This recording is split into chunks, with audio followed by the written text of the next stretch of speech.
All right. So this is Brian from Wake Up Soul, and today I get the pleasure of interviewing Gary. How do you say your last name is NG? I don't want to screw it up. Like there's so much of you that is like I see is like a mirror version of myself. And even the way that when you just started just let's go and then the name, the surname, we get stuck. That's exactly what I do.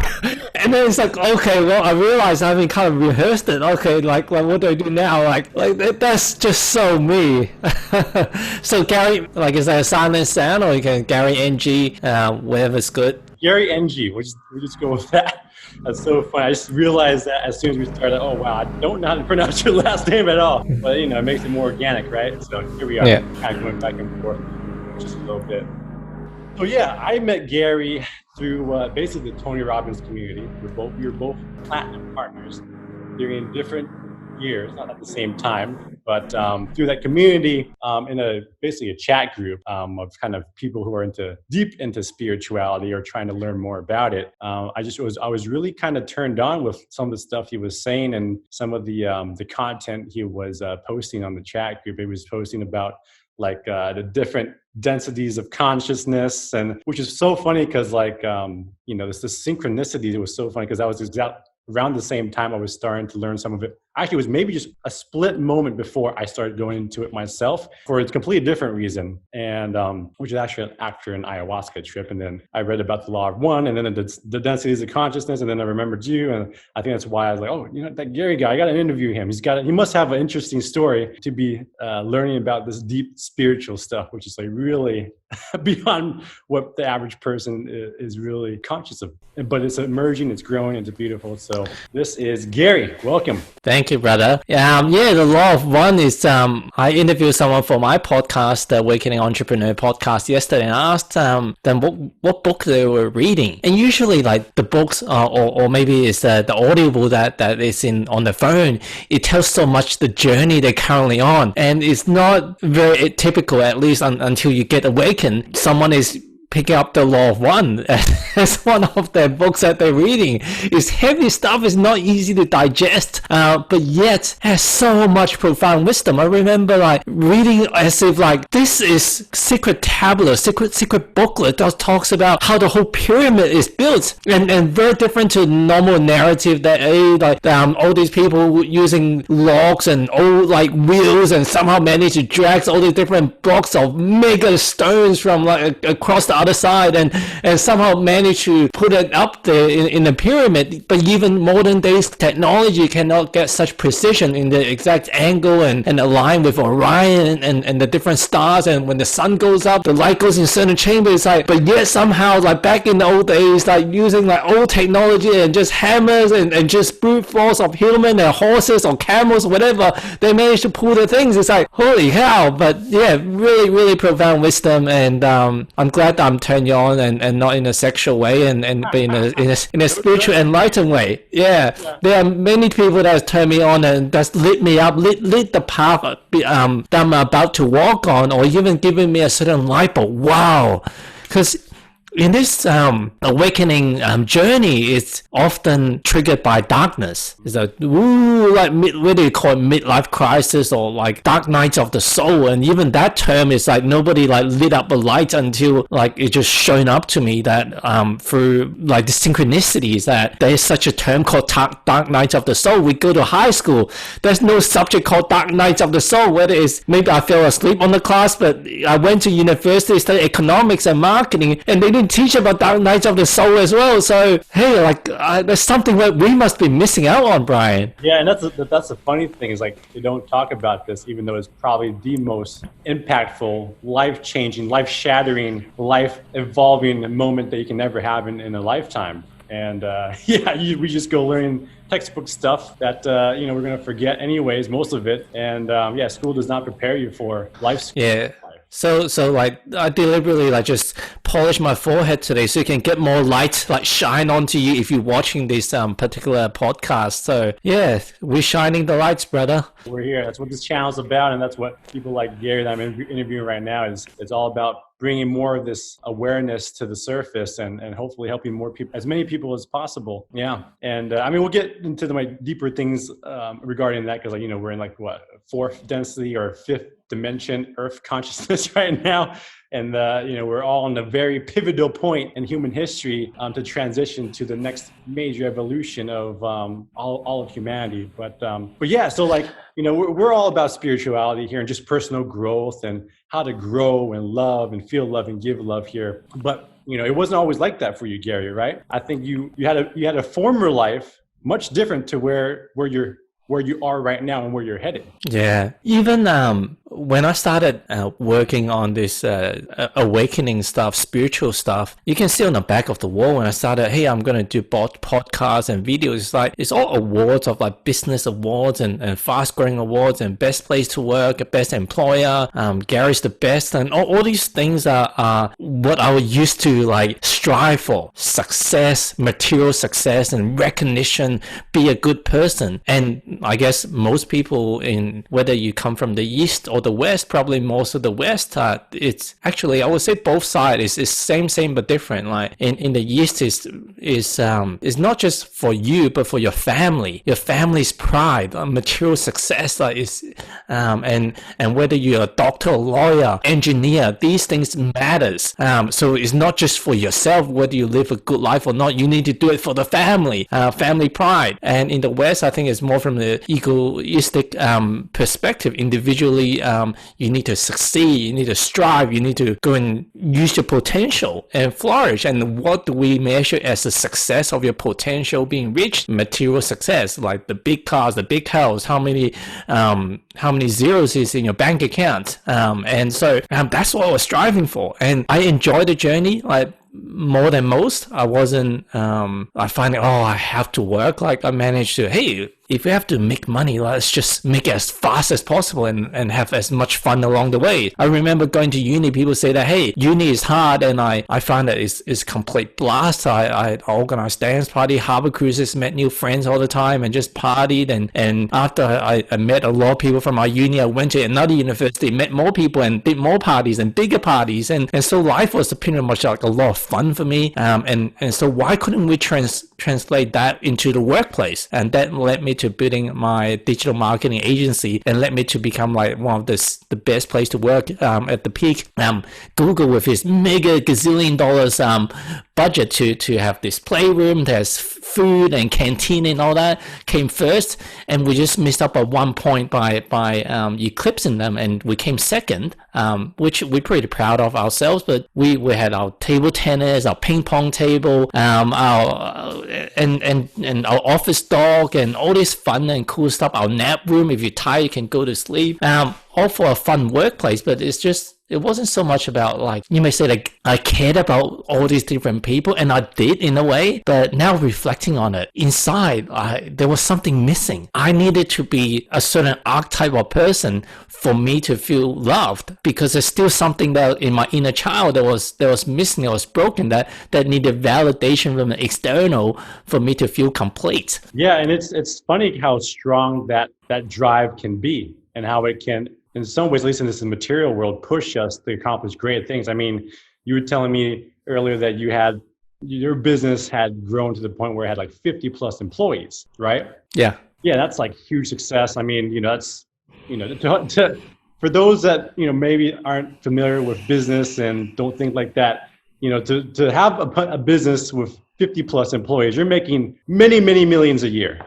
You have a lot of overhead, sure, but it's a very, very successful business. And Gary had obviously kicked ass in that. But then, as he was saying, as you were saying, you were, it's funny, I'm talking to you in third person almost. As you were saying, it came from a place that was kind of trying to fill a hole. And I guess, as I found in myself, and as you just said, that hole never gets filled, does it? Yeah, and Brian, I think the way that our society is constructed, it further reinforced these false belief that success is going to fill us up. Because when you're building your business, people don't tend to ask you how much money you're making. Oh, so how many people do you have now? Because it's kind of a polite way to see where your business is progressing. So when I say like, oh, I have 5 people in the past and now I've got 10. Wow, like congratulations. And next time 20 people. Wow, 40 people. Wow. But dude, like the more people you employ doesn't mean that you're making more profit. There's extra expenses come through, or hey, your office is bigger now. Wow, look at how you're doing. Or you're driving like you got a Ferrari. Wow, like, and it's you're making more money. Money equals good because you're getting recognition. You get people say, wow, you're flying first class. Wow, you bigger house. Wow, you moved to this city, suburbs, holidays, and hey, you're spending time with this famous celebrity and that famous idol of mine, and so all these it just build on your ego that, hey, I need to build on this persona to make it even more sexy, more powerful, so I could have more of these things that I'm thinking that it's gonna fuel me somehow. But I guess like there's a lot of people that have eventually made the millions or got a certain reputations or got a certain level of financial milestones. They'll start to tell you that, you know what, that external stuff, it can bring you moments of happiness, but it won't create everlasting joy. It will not create the costless joy. When you're in a traffic jam, when you're lining up in a queue somewhere, when you're sitting there doing nothing, like, hey, geez, I'm bored. Hey, geez, I'm frustrated. Oh, Jesus, I'm stressed. That doesn't automatically come from, hey, another party, another toy, another car is going to solve it. Yeah, and then even then, like, it gets to a point where every additional car or bigger house or extra zero in the bank account has diminishing returns on happiness and joy. You know, the biggest hit is like maybe like the first $1 million or that first time you buy your first luxury car, and after that, it's just like less and less and less, and then you realize, oh. As much as the ego wants to feed more and more, so what it thinks, it can never be fed because it just becomes diminishing returns. Yeah, and my Jesus, we're not referring to, hey, don't chase after luxury, because I always subscribe to personally, I subscribe to the personal philosophy of like inner peace and outer abundance. Like, you don't need to be sleeping on the street, you don't need to be living powerful style, but at the same time, if that's the direction of yourself or someone, there's nothing wrong with that as well. But personally, like, I feel that my path is to enjoy the outer abundance, the outer richness of what this earth plane material world offers us. But at the same time, what is quite important to me, if not the most important thing, is finding the inner peace and being in alignment with my soul and this world, where we're going. And I think it's all about waking up and becoming more conscious. Yeah, so let's dive into that. You were talking about how being more conscious and waking up, and how you were with business before. There's definitely an evolution from that, from one place to where you are right now. Let's dig into that. I think you mentioned that you went to Tony Robbins to do some self-development. Tell me a little bit more about that. Yeah, well, so when I was growing up, I wasn't very successful. Like, I think like at the age of, whenever I was growing up, I remember always failing in class, and at certain points I was growing up in Hong Kong, where it's pretty competitive, and at least the people around me, they all seems to be like more smarter academically, at least, or they have a much better memory in remembering a lot of the details on how to do well in certain exams, and so it wasn't for a lack of effort, but I just wasn't thriving under that system. At a certain point in time, it's like, whoa, if life is so difficult, why even try? And I tried to take my own lives, but at the end, I guess what helped me, I was too scared to actually pull the trigger, and not in a gun way, but pull the trigger as in like jumping off my the third floor of my building. And I did climb out the window. I did look down there thinking like, hey, if I jump in, I'm gonna do triple spin or some like acrobatic like move, but where will my head land? So I did like kind of got close to it, but fear kind of got me there, but fear also prevented me from taking the leap. So I'm grateful for it. And and I guess like my grandma came visiting from Sydney, Australia, and she said, well, once she found out like that I was struggling, I wasn't happy, why don't Gary come over to Sydney to stay with me, and I'll look after him, and then maybe in a different environment he'll do a lot better. And that kind of changed the trajectory of my life. Like I left my parents, my brother, and went over to Australia to stay with my grandparents, and I started having that independence, and under different environments. I remember like the first piece of homework that my teachers showed my parents, and then like when my dad saw it, oh no, the same like spelling mistakes, grammar mistakes, history repeating again. But when the teacher commented on it, they say, well, wow, Gary's so creative with his writing. And you can see the contrast in the different system on how some like a different skill set can be recognized. So I felt a bit better under this system, and I started feeling more confident. At the age of around 14, I came across an infomercial that you can use the power of the subconscious mind. It's like 50, 70, 100,000 times more powerful than your conscious mind, and you can reprogram it using subliminal message, which are just listening to tapes of the ocean sea waves and birds chirping in the background, and you suddenly can be successful and happy and good looking. It's like, oh my god, that's a lazy man's way of succeeding. I love that. So get me that.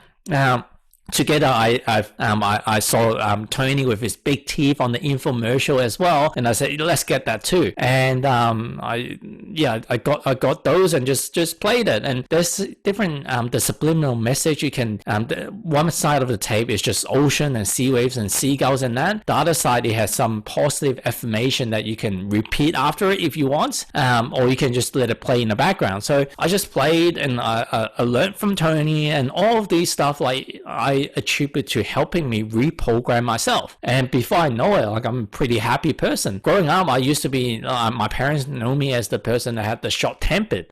So I definitely wasn't born with this gift of just being naturally happy. Maybe I was. Maybe like all children, I was naturally happy, but through the domestication of children, that you have to be a certain way, you need to be disciplined, you need to have self-control, you just can't run around restaurants, you can't just behave like kids. Then suddenly we started to lose our ability to just be free, to have costless joy. So when I rediscovered that, thinking it's costless joy, but I think it's probably like there's some truth to it, because like in the high school days, there wasn't a lot of responsibility. I could just have fun. But growing up, enjoying school life and getting to school, the older we get, we tend to somehow have more responsibility on our shoulders, whether it's society or self-imposed. That seems to be the way it is, and I'm still happy, but I find that it was more and more reliant on the external stuff to bring that level of happiness. And when my business was building, when I joined Tony Robbins Platinum Partnership, travel around with him and other like-minded entrepreneurs, I was having a time of my life, and it's all about growth and growth of the business was going well. Relationship, it could be better, but yeah, man, like there's not much to complain. But the funny thing with for me personally anyway, there's two sides of personal development. Like one side is like you feel empowered, you're no longer a victim. When you're unconscious, you feel that life is happening to you, and you got no, like if someone ran the car into you, it's well, I got a car accident, like, or if suddenly certain illness was born upon you, well, I got diagnosed with this illness, I've got nothing that I can do, I'm a victim, right? But when you have personal development, well, like there's always a different way of looking at it. You can focus on gratitude, you can focus on the present moment. There's so many tools that you can pull out, no matter which personal development guru that you follow. But on the crux of it, when things that you expect to happen in a favorable way doesn't happen, and you have some crisis or challenges or problems that no matter how you frame it, it happens to you, you say, well, geez, that prick shouldn't have done that to me, or that situation shouldn't have happened. But then on the flip side, you become conscious that, well, Gary, you know that you have power. So you can't just blame that person. You can't just blame that situation. And you go, well, but that was just so freaking unfair. But Gary, Zen mode now. You know, you can blame, you can be glass half full or half empty. Like, which one are you going to be? Beep. I can't even like blame. but yeah, I can be calm. And so you got this constant, like almost like the angels on one side, the demons on the other side. And as I kept going on this journey, my wife and my intimate relationship became one of my greatest gifts, and at the same time the greatest challenge, the greatest struggle. My kids is probably secondary as well, because I find that a lot of people, when they're awakening, is usually awakening by some sort of crisis, whether it's the crisis in the business or in the financial wealth. They start losing a chunk of money, someone stole money from them, or maybe a death of a loved one's health crisis. For me, it was a relationship crisis. On the surface, there's nothing that for us to get bothered by. Nobody cheated on each other. We don't have any major disagreement on things, and life just seems like it's normal. But inside of every single reaction, tonality change and raises of the eyebrows, certain look on the face, or certain not acknowledging and looking at you when you're speaking, or interrupting you when you're speaking, or I interrupted her. Like, all these things seems to be, oh my God, it's like the world is ending. Why is this happening? So the existential crisis is just became bigger and deeper and deeper. The gift within that is, number one, I had to learn a lot of, well, not I have to. Even that, being aware of the choice of words, I wasn't like that. But these are the gifts of the challenge. I constantly have to sharpen my skill set and my, not just learning from books and videos and events, I actually have to implement it because things weren't going well. At least in my ego perspective, it wasn't going the way that I desired. So I tried different tactics, I tried different strategies. So after learning all from John Gray, from Tony Robbins, from many other great teachers, even Dr. Phil, even Jerry Springer, none of them was helping me. Love languages, you name it. Actually, I'll correct that. They all helped me to a certain extent. But innate part of me knew that there's greater lessons for me to continue to learn. I didn't come here. I found out that Doreen is my twin flames. Is kind of like my soulmates. And my soulmates, most of them tend to like get on lovey-dovey. At least there's a perception of it. A twin flame is an intense relationship that the prime reason the twin flame exists is helping each other wake up in our consciousness, wake up spiritually. So how do you wake each other up? As we know, darkness or suffering is a catalyst for the consciousness to rise. Because when you're suffering, the old ways, let's just say if everything is happy and then you're sitting on a beach and with your loved ones and pina colada or coconuts on the other hand, or both, and just watching the sea wave, watching everyone's happy, what is the incentive for change? There's no incentive, right? Maybe until a meteorite hit the beach, oh my effing, or maybe like you sit on the beach for like 2.5 years and just looking at the same waves, the same coconut, same pina colada, you're getting really sick and tired of it. Everyone's mouth is so boring, and that existential crisis triggering you to act, to change. So suffering and crisis, that's the gift. It helps us to hey, time to not get stuck on this material world thinking that this is the be all and the end all. We didn't come here to see who can drive the biggest car, the fastest car, or fly the most first class, or sit on the most beach the most number of hours. We came here to remember who we are. But I didn't know any of this at the time. Time for some oxygen. And this is kind of like another part of awareness. Awareness is so many times as an entrepreneur, we're so busy to become the human doing one after the next, chasing activities, chasing certain goals. We don't even breathe and recognize the present moments. And 2.5 years ago, before I started this journey, I weren't breathing. I wasn't slowing down. If anything, I would speed up to talk even faster, do even faster, achieve even more. So when I started having those existential crises that the relationship is not going the way that I want, the conversation is not going the way I want, that present moment is not going the way that I want, I started looking at, hey, and at the same time, I through the path of learning, one of the things that I started learning from is from O&O Academy in India. Like Prodigy came came over to Sydney, Australia. We did a few events, and there was one process. They call it the serene mind practice. I call it the get out of jail card. You can find it on there's a free app called the Breathing Room. I think that the serene mind practice is a 3-minute meditation that helps you uses your calm your mind. Because a lot of the times I find that when I'm getting triggered, and if you listening to this podcast, ask yourself that question, especially if you've done a lot of personal development, right? A lot of different strategies. The times that you're still getting triggered, all those logical tactics and strategies are extremely useful. But you are reacting, whether it's a look in your face, whether it's the tonality you respond, or whether it's the words or action you're responding with, you're already getting charged before you get to use your logical brain to pull out the tactics and the strategy. So what's the use of learning more tactics and strategy when the tool belt that you use in I guess gaming like way of looking at it is been frozen? Someone stunned you and you don't even get to pull out your armor, your guns, your knives, your weapon, your tools. What's the use? So I realized that I needed to learn a new way.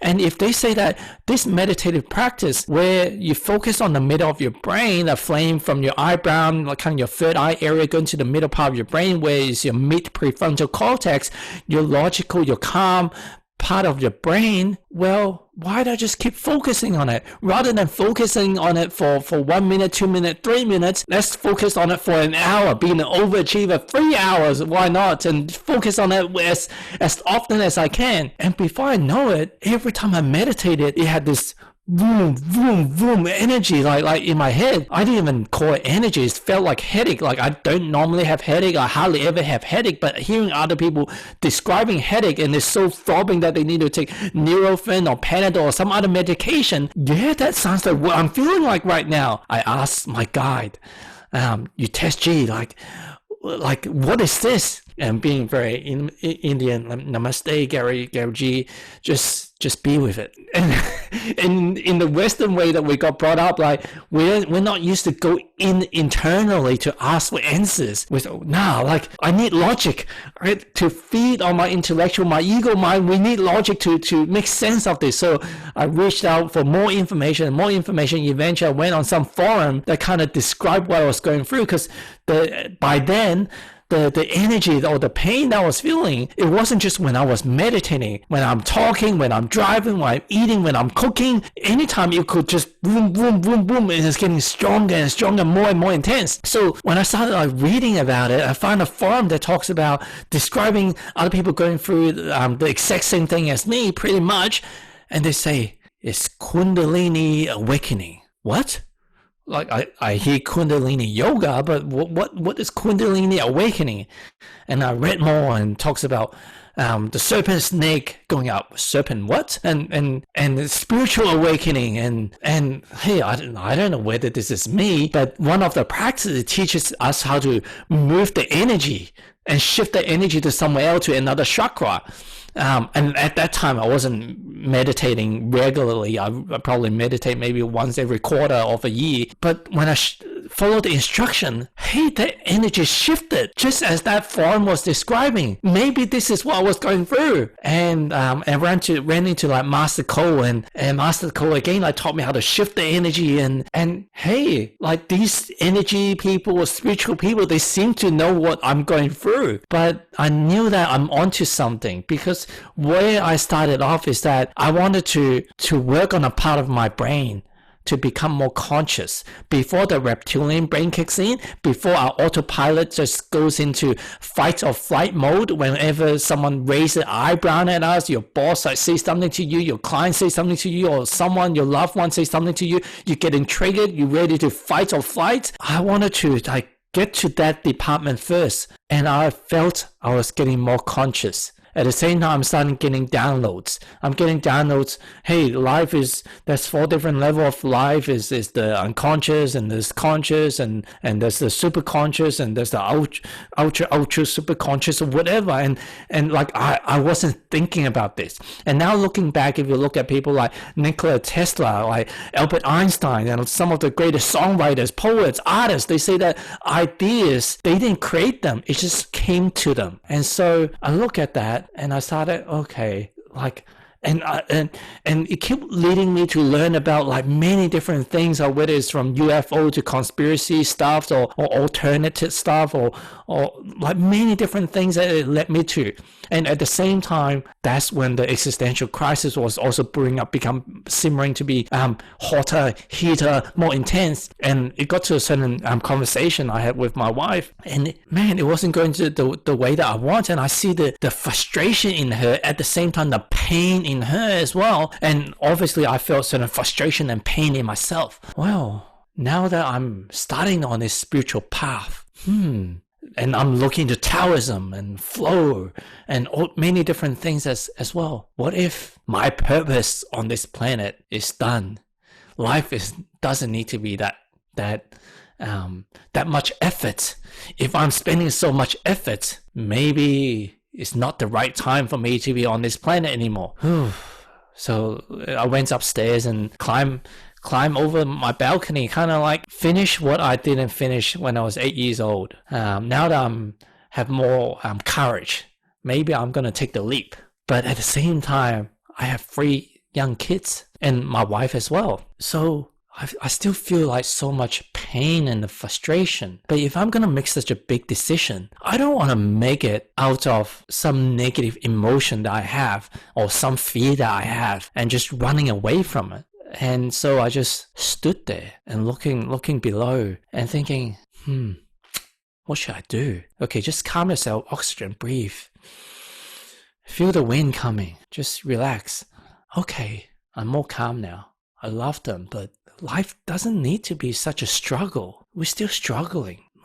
And I started having that belief is that who I am is less important than who I used to think I am. Before, I think a lot of people listening to the podcast would think that I am the center of the universe, like everything is about me. But as you go on this spiritual journey, you see that, hey, caring about the person next to you, caring about the insects next to you, the plants next to you, the rock, Mother Earth, and everything else that comes with it. There's something more divine, that's more powerful at play. And they are not separate to you. They are part of you. And I by then I already have studied quite a bit of NDE, near-death experiences, people that's passed over.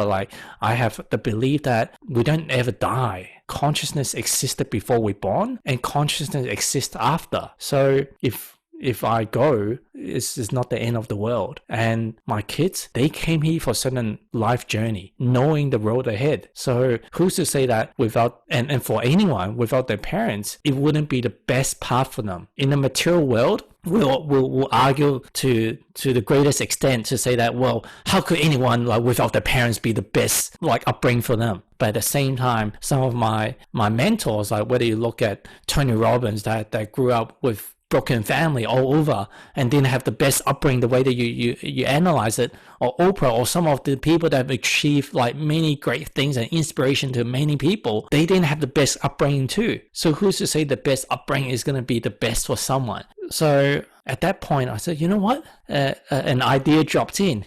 Gary, why don't you just climb onto the ledge and just hang on with both arms? And if you manage to climb back up after half a minute or something, maybe you're meant to be here. And if you don't have the strength to come back up, maybe it's your time to go. This is so cool. I don't have to use my logical mind to assess whether I should stay or go anymore. I'll just let the divine do its thing. And so I went and climbed over the edge and did my thing. And despite all the muscles I processed, and after half a minute, maybe not even that, it's geez, my fingers and my arms is kind of getting fatigued. It's time to get back up. And I try to do the normal pull-up. And normally in the gym, I can maybe do 5, 6, 7, 8, depends on which day, pull-up or chin-up. But then I realized those pull-up or chin-up, they're kind of like the cheating pull-up. I don't go all the way, it's almost there. And so when I try to pull myself up, hey, I can't get up. Oh, and I fall back down. I try it again. Second time, nah, it's not working. With each attempt, my energy, my battery is being drained even faster. And there's a side wall, like not too far from where I was hanging off. I think that I'm watching quite a bit of Ninja Warrior. If I can swing my body towards the side wall, maybe I can kick my way back up. I managed to do that. What a feat. Oh my God, I'm meant to stay on this planet. Ooh, success. And I walked my way up, got my leg up, and just when I was trying to pull the rest of my body to go up, nah. It's not happening. For some reason, I can't get myself up. After half a minute trying, eventually the other leg fell back down, and with scratches on my forearms in different places, like I can't get up. And probably another half a minute to a minute before I loses all my strength. The song Hallelujah came to me. Hallelujah. Hallelujah. It's like, whoa, wow. Okay, this is almost like the symphony, the background music in the movie before I was about to go down. Oh, this is kind of cool. And then before I know it, boom, I fell down. All the way down to the bottom floor on the driveway. And then it's like, dude, hey, I'm still alive. What? And I rolled from the floor and in a bit of a pain. I wouldn't say it's the greatest pain I felt because the adrenaline is still running at that point. And I climb myself back up and by then, like my wife is alerted to what's happening and hey, like all this drama. Hey, are you going to jump again? What's going on? And I'm just going to go. I just want to leave you. I don't want to cause you any more pain. And after some crying and reassuring him I'm not going to jump again, at that same day, there's 2 books I was cleaning out my cupboard. I had those books for probably at least like 3 or 4 years. Someone gifted it to me. I've never read it, never opened it. One is called The Soul's Journey. The second one is Amazing Grace. It describes how the song was being created. So those 2 books is relatively thin books. And also Hallelujah, the whole night, I kept listening to the lyrics of Amazing Grace and Hallelujah. I never really paid attention to the lyrics of both songs prior, and reading The Journey of the Soul and the Amazing Grace book at the same time to try to make sense what was going on. And by then, I already had probably at least 6 to 12 months of quite a lot of synchronicities that has happened in my life. Like, for example, I'll lose a key in the middle of a football stadium, and within the seats that we were at, we couldn't find it, and we walked back and we couldn't find it, and amongst like a 30,000 people stadium, and just when I was giving the security guard my details and describing what the key looks like, the second security guard suddenly turned around and just walked straight to a destination and picked up the key. Is this your key? Like, everyone already gave up, and so he suddenly just turned back and walked for like 15-20 meters directly to the key, not looking around, directly to the key, and picked it up. And I didn't tell him that I kind of walked past that area. So like I have many of those crazy things that showed up in my life for me to start to learn to read clues and kind of be the Sherlock Holmes to discover life mysteries. So when I saw those books were on my table, they must be there for a reason. When I got the song Hallelujah, they must have came in for a reason. And there's a very strong inner knowing, Gary, open the lyrics, open the books. They will find a clue to your next chapter, to your next, almost like your next hint on how to pass this level, this quest, this challenge. And I'm not going to go into all the details, but the song Hallelujah, as an example, it talks about the king, that the faith is strong, but it needed proof. I have faith in the universe, but it needed proof that something is greater is happening. And somehow the king was set down on his chair. The lady got the scissor and cut his hair. It's almost dethroned him. It's almost like, you king, you're nobody. And then that's when the king like cried out, Hallelujah. And reflecting on the argument I had with my wife, I felt like a nobody. I've been dethroned. But amongst all that, the faith was shown even stronger. I fell down, but I was okay. I fractured my ankle, and they say it's going to take 2 or 3 months on the cast. Within the first week, I already cut my cast off, basically to the shock of the doctor. What the hell do you cut your cast off within the first week? But I knew that intuitively, this was part of my journey of spiritual discovery, and part of that was to learn to self-heal, which I started walking and putting weights on the foot way sooner than what the doctor said I'm supposed to, and it ended up healing a lot faster as well. But all of this, the faith was strong, but it needed proof. I needed even bigger proof to show up that there's something beyond me. It started showing me about numerology, how divine the plan of my family, the house I'm living, everything was supposed to happen. Gene key, astrology, Chinese, Western, many different things, many different modalities of spiritual tools, the law of ones, and many other things, teachers, wisdom. Some of them I read, some of them it just came downloaded, some of them they just, like, I'll be watching YouTube video like at 16 speed. You may say that is crazy, we can't even hear what they're saying, but somehow I just download the information. Sometimes I'll be watching 2 videos at the same time and still reading a book and just downloading information. And sometimes the wisdom without any books or videos, it just flies in. Garrett, this is what you need to do to again solve the next piece of the puzzle. So that's kind of what triggers my awakening, and like again, more and more synchronicities or miracles just shows up. Like I can see stories after stories. You go, what? Like, how could that, in a normal sense, probability-wise, coincidence-wise, like, it's once in a million, once in a billion chance of type of events that keeps happening more and more frequent. Yeah, I mean, that's one hell of a story. From where you were as far as business, and then how the relationship really helped crack you open in ways that, you know, none of us can really predict ever, you know. And oftentimes it is a relationship, especially if you get into one that's a very deep, like a twin flame that you're talking about, which is just it truly is an amazing gift.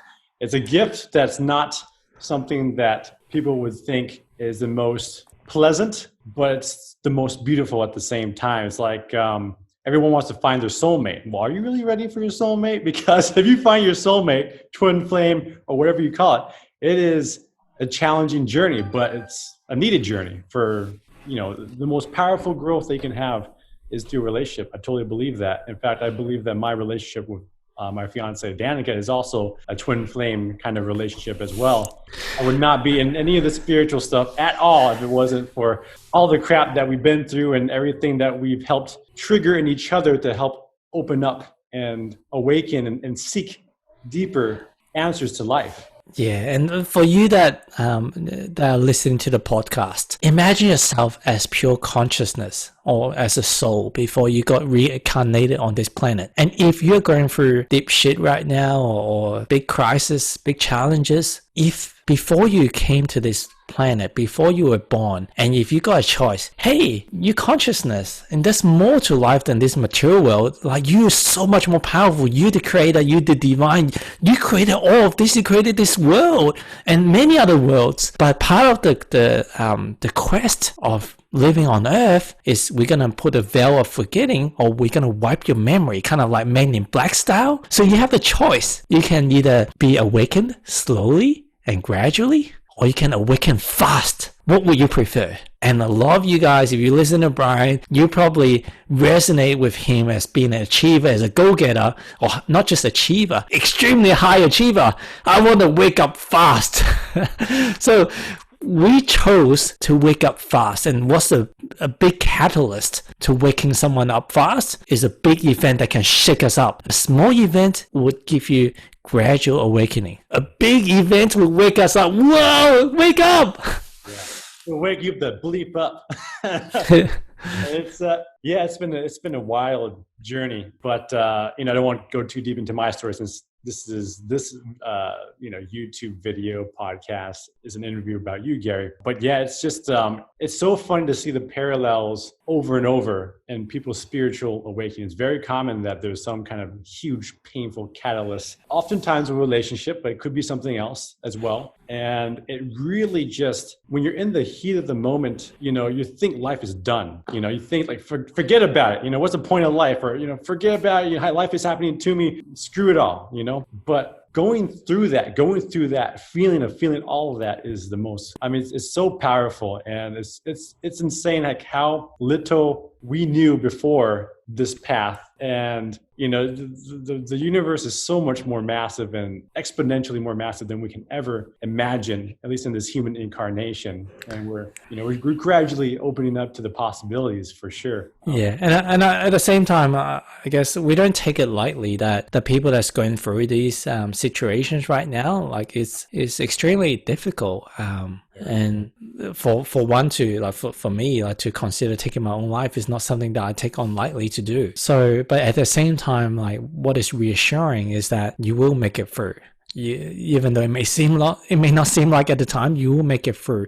And the people that make it through to the other side, if not everyone, nobody ever regrets going through this. No matter whether it's bankruptcy, separation, painful loss of a limb, even going blind, nobody regrets going through it. In fact, most people say it's one of the greatest gifts that's been imparted to them. And in our ego way, you would never wish yourself or anyone going through any of these like crises. But the reality is that this is what actually sparks us to feel more lively than ever before. Yeah, absolutely. You mentioned you want to go back to you and your wife, since it's such a pivotal and important relationship. How is her spiritual journey? What does that look like for her, roughly?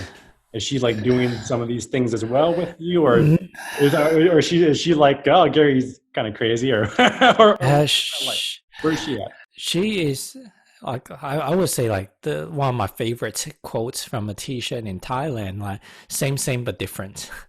Yeah. Because it's difficult to summarize it using words on what someone is going through. Like if someone is being happy, difficult, well, every miniature moment that you have various emotion that sprouts up in a miniature moment. So in a space of even 1 minute, you can use so many words to describe a person, what they're going through. And still, unless you're reading their minds telepathically, you're still doing it injustice. But if you prolong that to not just a minute, a day, a month, a year, like it's many different things. But I would say that there are moments that we have extreme connection that on this spiritual side, this spiritual path, or even in the material world. But yet, at certain moments, we feel like we're worlds apart in the way that we think, the way that we act. So I think it's kind of this polarity. It just attracts and pushes away and just vroom, vroom, vroom, vroom. A lot of the conversations or a lot of our arguments, or our triggers, it seems to be from my perspective, and I've said this to her as well, it seems to be less and less rational. Like you can say that, hey, Gary, why do you say this? And like, how would someone get offended from what I have said? There's no way. There's no, and I could go to court and maybe I can even get 100 people, 99 of 100 people to agree with me. But the fact is, if I really ask myself, do I have negative energy towards something that sparked that trigger, that in return she got reacted from that? Well, from the energetic perspective, I was definitely charged. And I pushed certain charge onto her, and she bounced certain charge at me. So it's almost like I have to transcend even beyond the logics of why certain thing. That's why the tactic and strategy no longer works in terms of, okay, well, love language, not love language. Dude, at one stage I was getting gifts every single, like, that's a love language every day. It still didn't matter. It wasn't the issue. The issue is unless, and she's helping me continues to step up. So what if most people wouldn't react to something that I would say, or even certain tonality? But the fact that she's reacting, it helps me to sharpen my my consciousness, my awareness, even a heightened sensitivity on what I'm going through. What's the internal dialogue that's happening right now? What energy am I pushing out onto the world? So I'm really grateful in a lot of the ways for what my wife has helped me to become. Yeah, I mean, as I say, it always takes two to tango. Doesn't matter who started it first. If one person's reacting, we are both in that charge, right? And it's both people being wounded, right? It's not one person, oh, that person, it's their own stuff. It's not nothing to do with it. If you're charged as well and reacting in some way, whether it's externally doing it, by expressing yourself, or internally through judgment, you're in the same boat as them. You're wrapped up in the same sort of tangle of, So illusions and stuff. So I definitely agree with that. One thing I'll touch on is the words are so powerful. Wounded. What if instead of wounded, it will trigger part of us that are unconscious? Like for example, if certain things that she does would trigger certain emotion or maybe certain childhood stories inside of me that I was unaware, my shadow work that I haven't fully cleared, and that's when I just react without thinking. So if there wasn't that shadow story that hey, I needed external validation, I wouldn't have been triggered. But if it wasn't for that event, if it wasn't for the darkness pushing it out, then that can't come to light. I can't transcend to light. Yeah, I mean, we need to bring that, because I believe that our purpose here is to learn what unconditional love is, right? Give it to ourselves first, and then share it with give it to other people, and help other people learn that for themselves. And you can't do that if you have shadows that distort the illusions of that. You know, it's still, you're not seeing it clearly.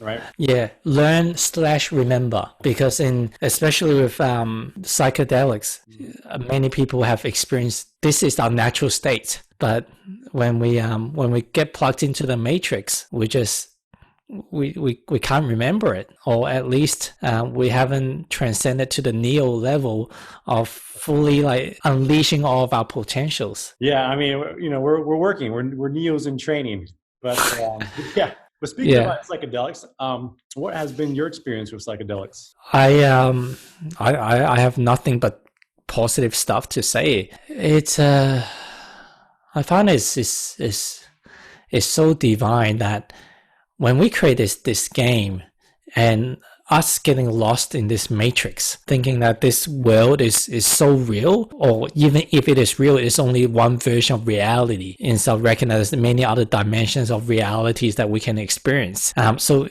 thinking that this is the be all and the end all, and all the science is still all based on this reality/dream. So imagine that all the science, why can't it go beyond that? Because it's still within a box. When you're trying to measure the stuff outside the box, but then all the measurements, all the tools is still within the box, how can you measure stuff that is beyond that?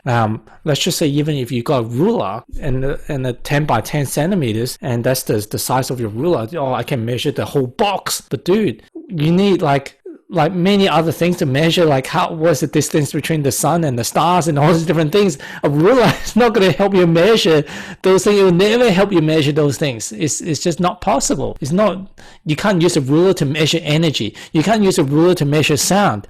So that's kind of like science and quantum physics, or quantum science is kind of expanded beyond that. But back to psychedelics, like when we created this matrix, this reality, we put in like some backdoor like secret code that we could, hey, that's a window for you to kind of like glimpse, ooh, this is what these other realities are, and to fully experience it. Once you experience it, nobody can use their logic, a piece of paper or some video to convince you otherwise, because it's an inner knowing. You've been waking up, there are things that you've seen. If you've seen a restaurant, how they cook certain food, and let's just say they use I'm going to too disgusting territory now, but let's just say they use it. I better not go there. They use a certain insects or animals to make a burger that you think that they're using like beef or whatever, but they're using like certain animals that you normally wouldn't eat, or certain insects. And once you see it, can you unsee it? Can you go to that restaurant again? Nah, they probably it's not going to be the same. Nobody can convince you to. You may be daring enough to try the burger, but that thought of, now, this burger there's a high probability is probably using that same animal that you wouldn't eat, or the insect. It'll pop into your mind. You can't change that unless you completely lose your memory. So we've put in this backdoor portal or secret key for us to unlock.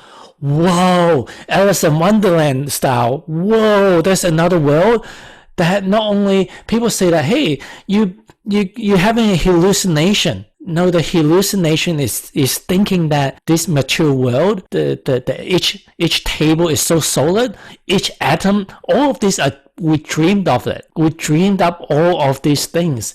Our conversation right now is a dream. Through the thought process, we dream that. You may say, well, but in your hallucination, Alice Wonderland style, Doctor Strange style, it's always changing. It's so rapid. Whereas this is constant. We know this. We wake up. Yesterday was like this. Today is this. I put my phone there yesterday, and tomorrow it's gonna be there unless someone move it. This is how reality is. But that's the part of the distortion. That's part of the dream that we created to have the rule that it needs to be constant, so that we're thinking that it's so real, and we get stuck in this matrix. We get trapped in this matrix and not aware there's things outside. Our nature, it is, whoa, like Alice Wonderland, Doctor Strange style. That's kind of the nature of our essence, actually. Our essence is more. We can be nothing. We can be all of that. But there's so many dynamics beyond just the form world. There's formulas and many different things. So I definitely didn't go in with certain expectations of wanting certain things, and to whether it's aliens or different things. But one of the most profound experience that I've had within the first retreat was I knew that from an experiential level that I am God, I am the creator, I am divine, and not just me, not just Gary. We all are. We all created all of this, and then it can be extremely difficult or challenging within this the ayahuasca journey that I went on. But the shaman taught us that just remember to breathe, and for me, it's also the heart as well. Remember love and infinite love, and so every time it kind of like the visual or the effects got quite challenging. I kind of just breathe, and it's kind of like slow it down.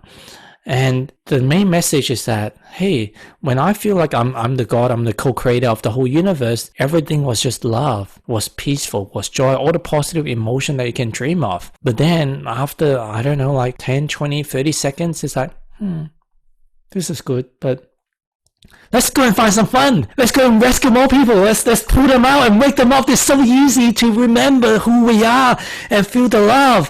Why don't we just get everyone to feel like this? Okay, let me go down and pull someone out. Okay, and then someone else that I know pops in my mind. Let's go and get this person and pull them back in. And then say, okay, they're back.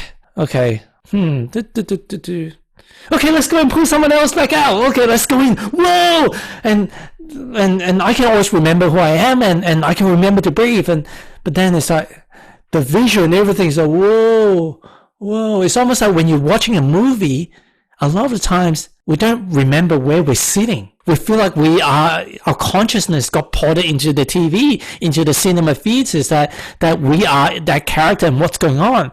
We don't see the popcorn, we don't see it, our watch, our phone, and we're just so out, and that's what it's like. So when I decided to go back and save other people, it's like, okay, I know how to get back now. But within seconds, whoa, oh, look at that, look at over there, ooh, wow. Fuck, what's going on? Whoa, hey, it's getting dark. Oh, scary. Oh, no. Whoa. Oh, suddenly, breathe. Oh, I'm right back. And that's kind of like training the consciousness. It just kept going back and forth. And eventually, dude, these people, they don't need saving. They are me. There's nothing else. It's just me. I created all of them. And they are just me. They are just as powerful as me. They are like my arms. They don't need savings. This is just another game that I created. Wow. So that was probably one of the more profound things that I got. Like us as just love, we wanted to create contrast. We wanted to create without love. What is that like? It's like if you create a little game with Lego characters or whatever. There's probably an urge to say, what would I be like if I become that Lego character and start playing that role? If I wrote a story, a fairy tale, what would it be like if I'm actually that character, the main character, or one of the side characters? What would that feel like? If I play one character, what would it be like if I played the villain? What would that feel like? And so we play different roles in the earthly plane for us to experience different things, not just in this earthly plane, but even in the higher dimensions. We take on different archetypes, the different characters to all with the sense of we have to forget ourselves to learn who we are. If we always, hey, I'm wearing whites today, I'm wearing whites. If you never put on a black shirt, how will you know what wearing a black shirt feels like? You could logically, I've seen other people, I can kind of guess. But until you put on a black shirt, you don't know what it feels like. You don't know what it feels like if you shave your head in the middle and walk on the street. Until the day you shave your head in the middle with a strip, just you still got hair on the side and just the middle part missing, and go on the street and see what that really feels like, rather than just logically imagining what it feels like. Because our imagination plays tricks on us. This week, my son, we're trying to get him to overcome his fear for spiders. And there's a harmless daddy long leg spider, and he doesn't want to touch it. And despite so much sticks and carrots, tricks and strategy we use, he still doesn't want to touch it for a long time, because inside he's playing on stories, hallucination, imagination, what might happen once he touches it. And the same thing is, if we imagine ourselves shave the middle part of our hair off, what it feels like, we don't know until we actually go out there. And most of the time, we envision going bankrupt, or a certain relationship breakdown, or certain health crisis is going to be worse than what it actually is. And that's why when you just fully surrender to just, if it happens, happens. So let's just be. Not saying that, hey, let's just don't care about making money, don't care about relationship, don't care about health, and just let it be. But do what you feel congruent and what you want to do, and just know that there's something more divine that will happen. And set your path where you want to go. Set your intention. You're talking about a beautiful topic, surrender. Have you heard of the book, The Surrender Experiment? Yeah, man. As an entrepreneur, that's probably the book that helped me surrender. Because as an entrepreneur, despite all the spiritual books, it's like, dude, Eckhart Tolle, even though he's very successful financially, but he's not entrepreneur. He's not busy running, doing the hustle and bustle of running a business. Wayne Dyer, I don't see him doing that. Who else is actually spiritual? Like Byron Katie, she just gives talk. Abraham Hicks, like they just give talks. They're not running enterprise. They're not firing people, hiring people, using new software, new gadgets.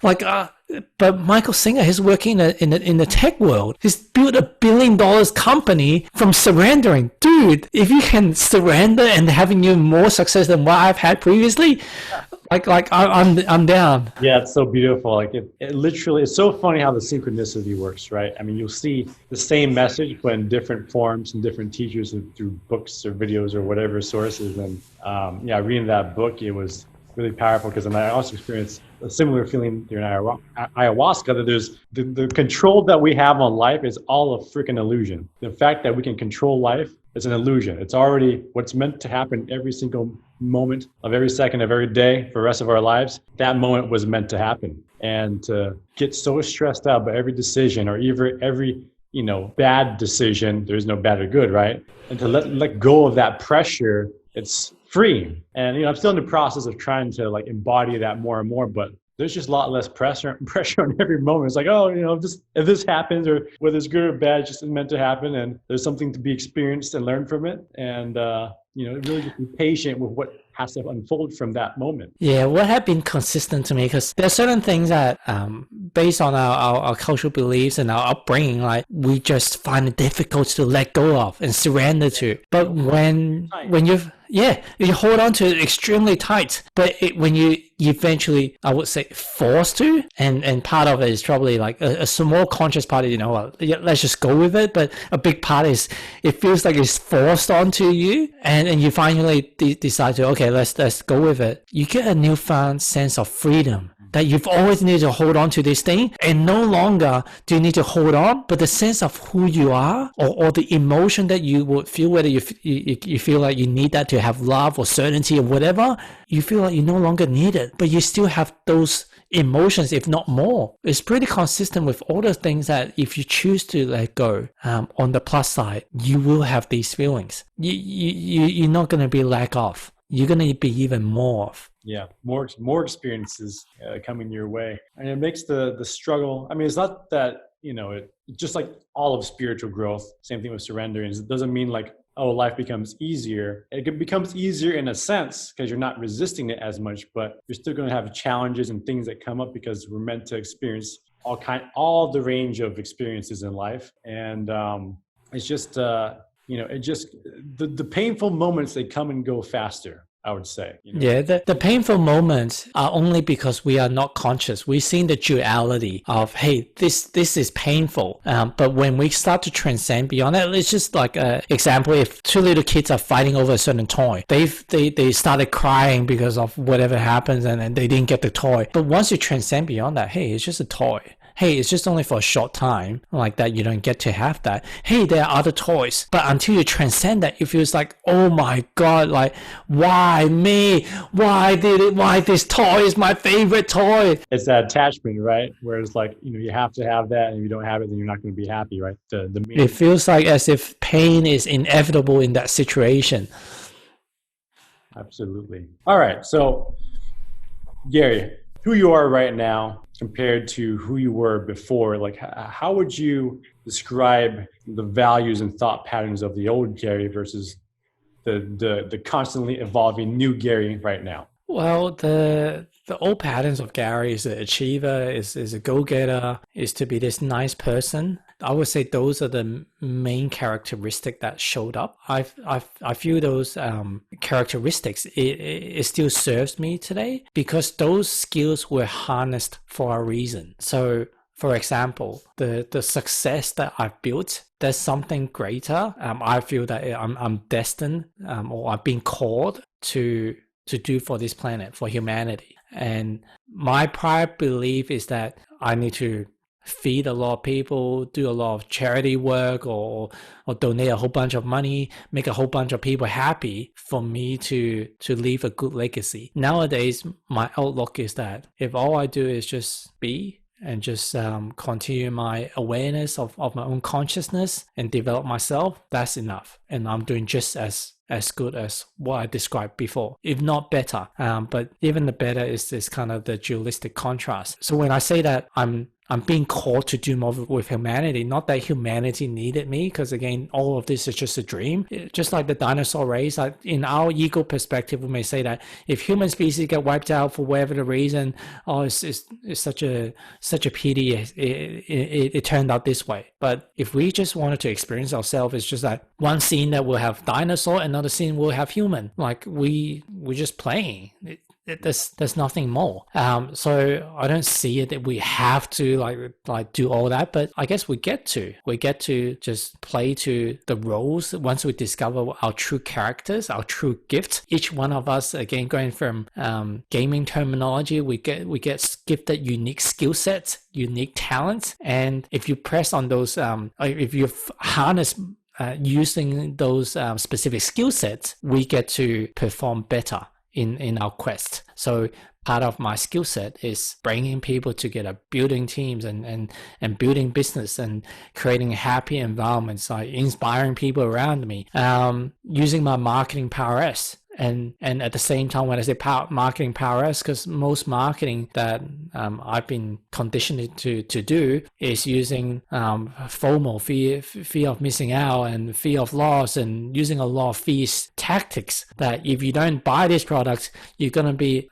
missing out. You're gonna be less than if you had this product. And this is how capitalism and consumerism marketing world kind of works. So nowadays, when I say marketing, is more like energy alignment, just sharing your message, doing the things that you need to get the message out to broadcast it out, but at the same time probably underselling it, just being authentic rather than hyping it up. You're gonna get this, you're gonna get that, we're gonna be the greatest, like come and buy our things. It's like, no, these are the type of people that is not suited for, and this is not a reverse psychology thing to play on. Yes. So underlying, I think a lot of those previous characteristics is going to serve along this journey to at some point in time. But overwhelmingly, through doing the gene keys and different things, I believe my quest is to help people remember who they are, which is the divine, their consciousness. Like they are more than this human form, this physical form. And I'm not here to wake up people that are not ready to be woken up. So that's those people. We all have free will on this planet, so people have the choice of wake up when you want.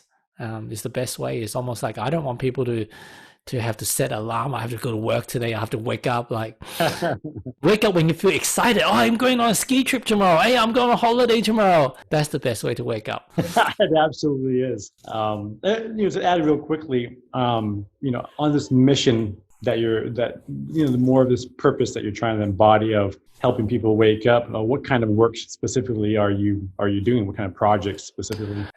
So I am constantly continue to play the role of Sherlock Holmes and listening for and watching the clues that universe like show me where I need to go. So I'm not too set on the final form what it needs to look like. But at least for now, I've started the Awakening Entrepreneur podcast. I've started a website, a movement, awakenmasters.com that basically we plan to be almost like the Airbnb marketplace for awakening masters. So a single place that people can learn from other divine souls that have a lot of wisdom, because some people may resonate with my message more than someone else, but at the same time another person could resonate with your message or someone else's message. So to have many different modalities, many different teachers that can come and share this message.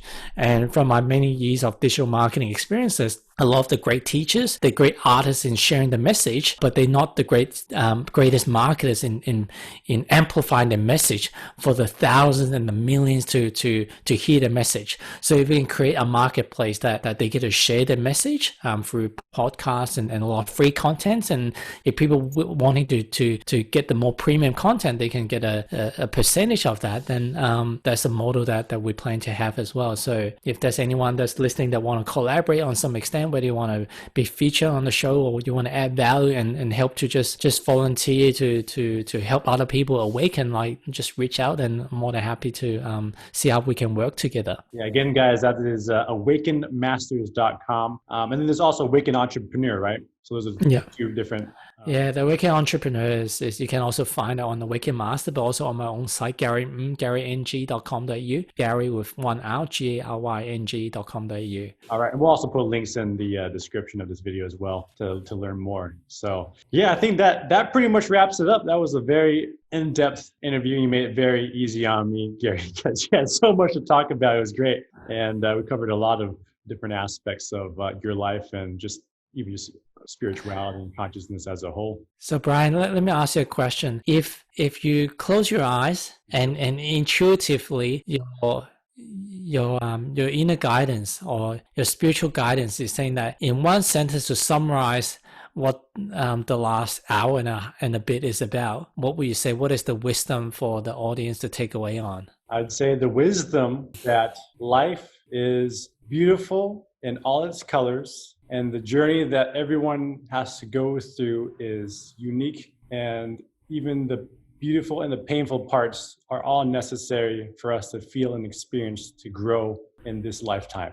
Wow, that's profound. And ultimately, I decided, no, I'll push you a little further. I think with the ultimate end goal of that is ultimate remembering, I would say remembering sounds right, of the unconditional love and the unity that we all have together. And that's what we're here to remember that. Wow, you channeled all that with minimal efforts.